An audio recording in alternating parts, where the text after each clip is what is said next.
Hey everyone, welcome back to our channel. No matter how hard the studio tries, sometimes a film just doesn't cut the mustard.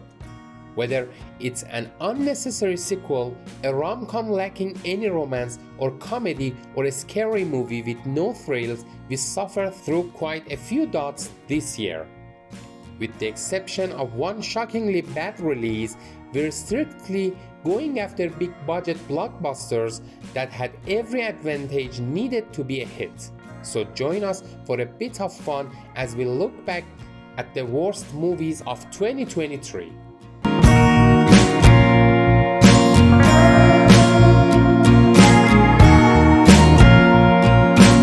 Starting off our list at number 10 is Ghosted. Movies this bad certainly come out in theaters, but the fact that it's a streaming original highlights a problem with new companies trying to copy successful formulas. They've got charismatic leads with Ana de Armas as an action heroine and Chris Evans, her needy love interest, but their interactions are more cringe-worthy than adorable. It truly feels like robots mimicking human behavior, or at least the human behavior they saw in movies, while the action scenes barely have a pulse. You look amazing in that dress! And you should wear more suits! Coming in at number 9 is Paint. Like a how-to class in what paint-by-number indie comedies should studiously avoid, this thin sketch of a movie can't even milk a laugh from its easy target subject, a Bob Ross-like public television personality named Carl Nargle, played by Owen Wilson, looking smug in permed wig and white collared western shirts. Clueless, Carl's used to watching his female colleagues swoon as he paints his happy little clouds, but isn't prepared for a woman to host a rival show. The movie's one joke comes from questioning how this guy ever became popular. Don't worry, it's not rocket science. It's harder. Moving on to number 8, we have The Exorcist Believer. Widower Victor Fielding is a doting dad to his teenage daughter Angela, but then she and her best friend Catherine go missing in the woods, only to resurface days later with no memory of what occurred. The teen's condition quickly deteriorates because they have, of course, fallen into demonic clutches. One of the girls experiences frighteningly violent seizures, while the other invades a church, ominously screaming lines from the Catholic Mass. Fielding recruits Chris McNeil to lead an exorcism, which includes all kinds of familiar jump scares and gross demon stuff. Body in the blood. The body in the blood. The body in the blood. Moving on to number 7, we have Expendables 4.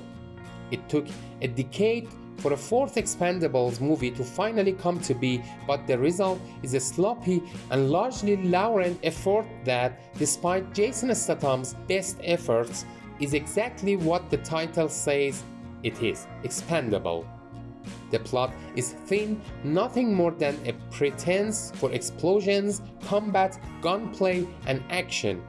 Once again, the dangerously fearless Expendables are the well-armed militia organization governments turned to in desperation.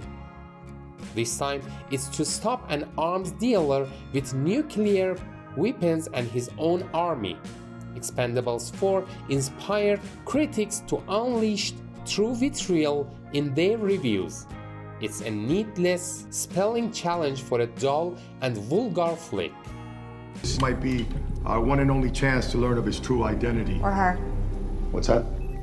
At number 6, we have Freelance.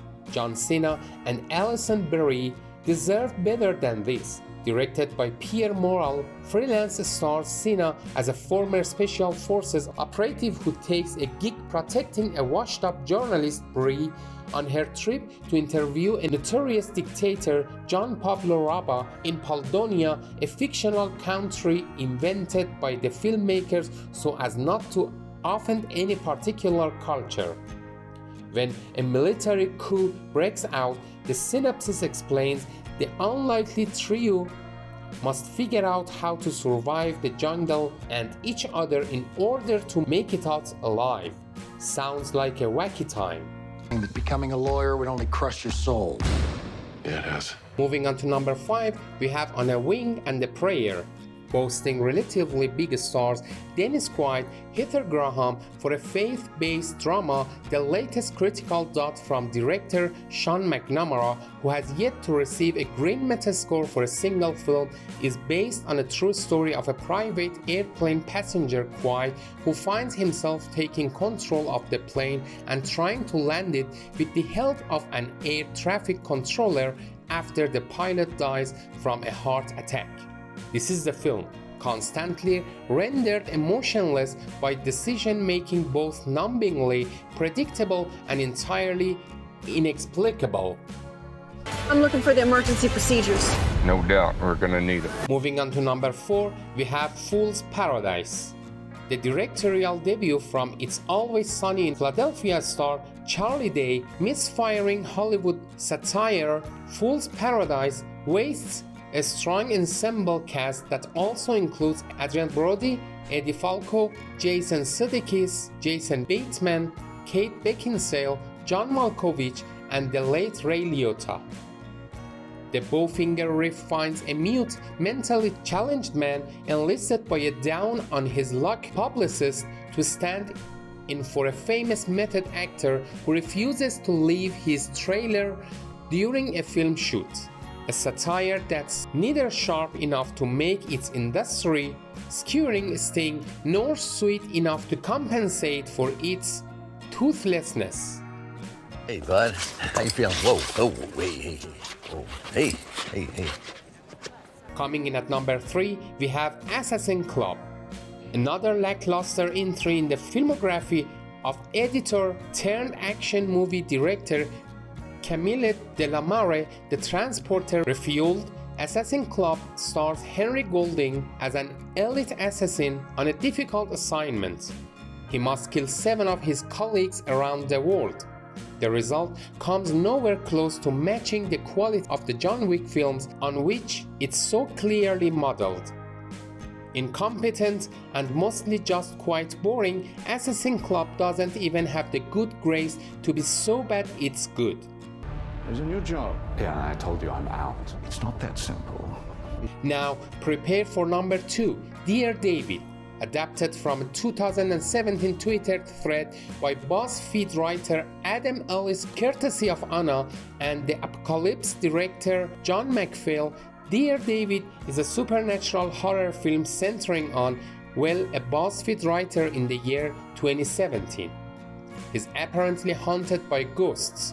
While the story may have been creepy in its original written form, the translation to film results in something akin to a lesser TV movie, according to reviewers, and one that definitely isn't scary. It's a boring paint-by-numbers ghost movie, a jumble of tropes borrowed from movies like The Ring, and a poor facsimile of its influences. Lu suka sama gue, kenapa nggak kasih tau aja langsung? And finally, the moment we've all been waiting for. Our number 1 is none other than Winnie the Pooh, Blood and Honey. This schlocky slasher movie takes audiences back to the 100-acre woods where neglected playthings Pooh and Piglet defile a cabin full of dead meat young women.